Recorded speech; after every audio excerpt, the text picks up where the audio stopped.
Sa number 2,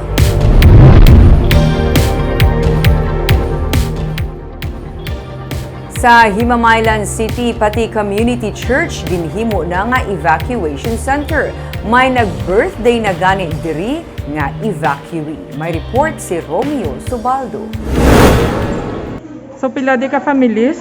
Mga 27, Ang simbahan sang End Time Message Church sa Karadyuan si Mamaylan ang nagaserbing evacuation sa 27 ka mga pamilya humalin sa nagsugod ang inaway sa tunga sang Philippine Army kag New People's Army sa nagdigad nga Huwebes. Ang mga bangko ginpang idog lang anay para may kaugalingon nga space ang tagsa ka pamilya. Ang siyam ka bulan nga nagabuso nga si Jenny Jade Caceres nagsiling nga base diri na siya sa evacuation site magabunag sang bata.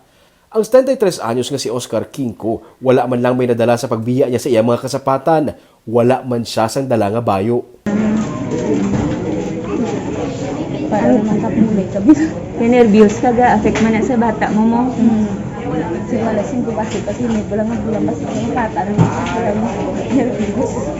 Di ka bayo na mo. Walang mga lago. Magno na mo. Sa kabilog, may banggal. Ang among tigulang, ang pasaan na ito magtabok sa lamnan. Nga para makarescue kami dayang dalagan. Sunod sa misis ang pastor nga si Helen Diaz Romano, una nila nga ginbuksan ang ilang nga balay para sa mga evacuees nga kalabanan, ilaman lang nga mga himata.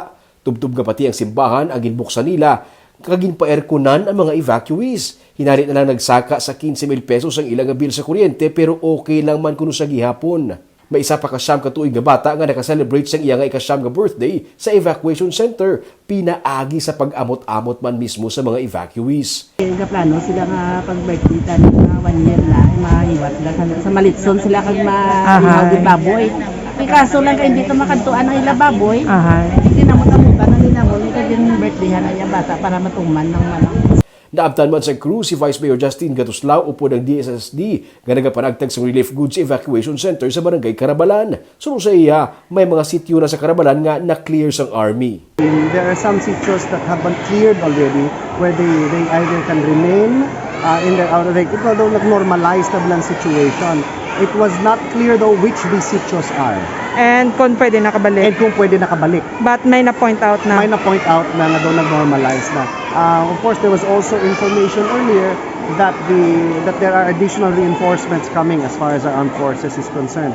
Damlag pa, ginsiling sa Philippine Army nga amat-amato na nila clear ang mga sityo para makaamat-amat na pauli ang mga evacuees.